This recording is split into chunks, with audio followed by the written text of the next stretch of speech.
Hey VC, this is Harvey of Spin the Black Circle. It's been a while. It's been about 2 months since my last video, so I hope everyone is doing well, doing good things. I just got busy with life, work, all of that stuff that we all have to deal with. But I'm hoping to upload more regularly. And today I felt compelled on a particular theme, which is the inherent, in my opinion, and ongoing value of bricks and mortar record stores.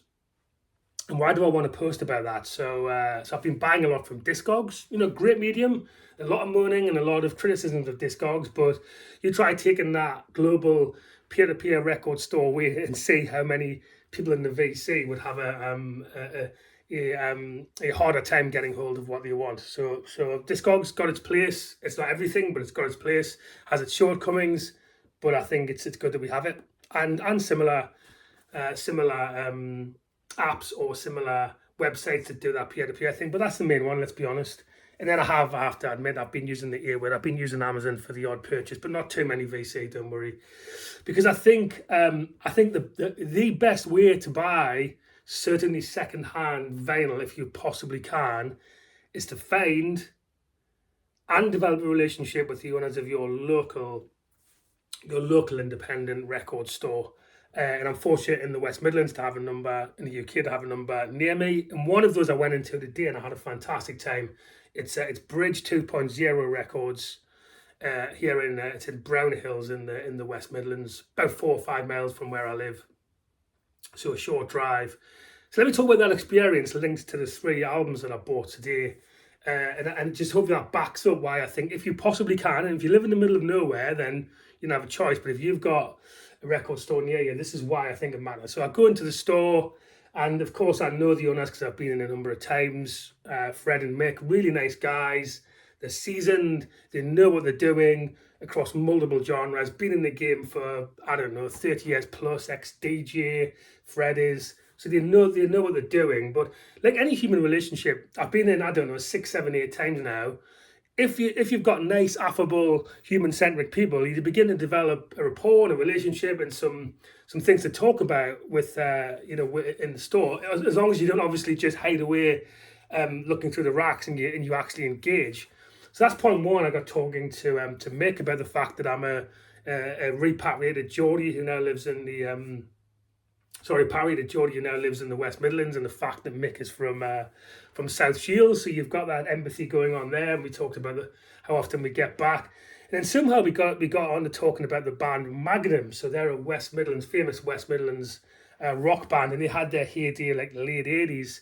And they happened to be one of the very first gigs I went to in the West Midlands was Magnum at Newcastle City Hall. And then Mick began to tell me that Tony Clark and the guitarist, he went to school with him, and he remembers that on his 14th birthday, Tony Clark and from Magnum asked for an acoustic guitar for his birthday, and his mum and dad gave him an acoustic guitar on the proviso that he took some lessons, which obviously eventually led to him being in Magnum. So you just get that sort of conversation going from two owners who've obviously lived and breathed music for decades, and someone like me who from the opposite end as a buyer and a concert goer has lived and breathed music since I was in my early teens. So that's point one of why it's important. It's just the human thing of being around people who love music.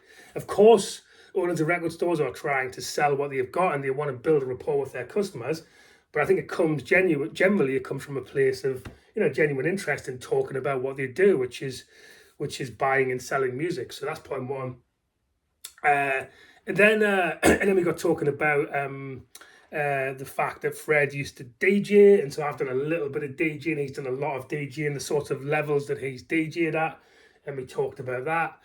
And then if I talk about the 3 albums I bought as well, the fact that every time Fred gets a James Brown album into the store, it seems to sell immediately. I'm a massive James Brown fan, and I'm trying to obtain as many of those classic kind of early 70s to mid 70s James Brown albums, the real hard funk ones. And this one, hell's been eluding me for years. Actually, everyone here must have a list of I hate the phrase grails, but things that they're trying to get hold of. And this was £70, but it's in mint condition. US original pressing. Very seldom see this on UK shelves, and when you do, it just flies off the shelf. So the fact that they have an actual named James Brown section in means that that's exactly where I go to every time. And I always ask them too, if you get any more James Brown in, just let me know. But there it was after, I don't know, it must have been on my wants list for about 5 years. Hell by James Brown. You know those VC, those moments VC when you just, your heart starts beating faster because you see, and you have that's 5 seconds of disbelief when you pick it out of the shelf. Was that James Brown's Hell? Is this James Brown's Hell? And you kind of, yeah, out of body experience that there it actually was. So not cheap at £70, but actually in the UK, the other time I spotted this was at a record fair for £100 plus. So for a mint copy of this original US pressing, that is actually a good price. Double album, cleaned up on my Project VC, and then we got talking about James Brown. Then we got talking about the value of original pressings versus repressings, and this is a difficult topic, isn't it? Because it's not the case that a reissue is always inferior to original, and it's not always the case that an original is always superior to a reissue. But the value of the VC, and going back to Discogs, the value of looking at pressings and reviews on Discogs is you can begin, along with, say, the VC, Discogs, and the Steve Hoffman forum or other forums, to build a picture that a consensus generally, but not always, will get you to somewhere near the right place on what the best pressing of an album is. Is it the original? Is it a reissue? Is it something that's maybe first pressing versus third? And we got talking about Black Sabbath and the fact that they had 3 70s pressings of the debut self-titled Sabbath album just 2 days ago. UK first with the Jim Hall, I think it is, management cred on, that was £300. They sold that.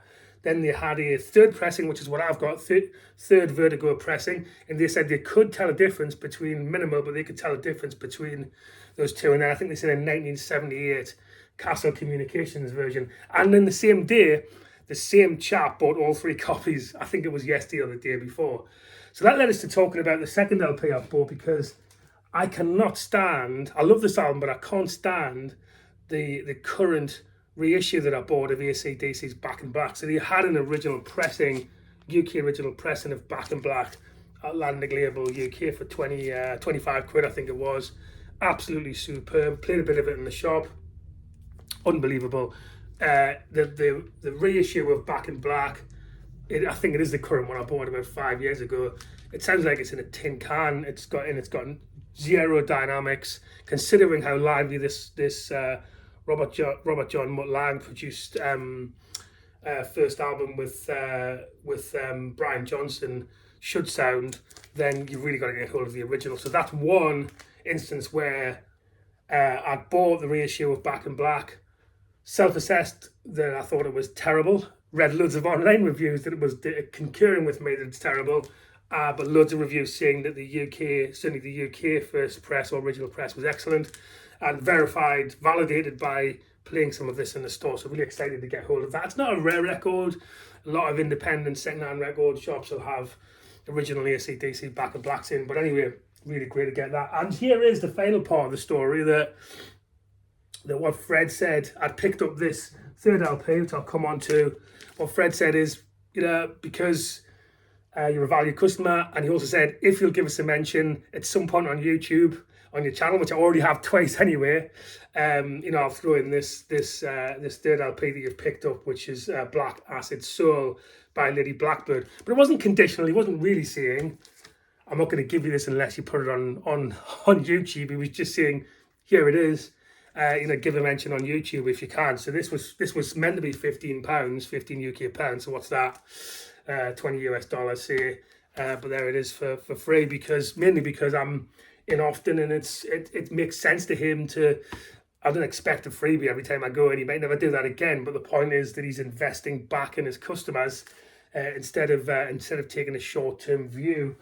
And then we shook hands, and I said to him again, if you get any more James Brown, give me a buzz this time. So so that's what I mean. It's everything from the banter in the shop, from the relationship, to the discussions about the actual records you're buying, what that might lead to in terms of other purchases you might think of, drawing on their knowledge, and then taking a genuine interest in the livelihood and ongoing their success. So you're actually investing in the future of that shop if you go in and buy it. It's not the case with Amazon. Jeff Bezos doesn't need any of us to buy records to be a going concern this time next year. That is for sure. Nor does HMV, and obviously Discogs is peer-to-peer, so that's slightly different. So try and think of that too. Let's all try and think about that. If we have that independent store, go in, invest in their livelihood, and you will get something back in return in terms of both the experience and in this case, because I was lucky, a free excellent R&B record. So there you go.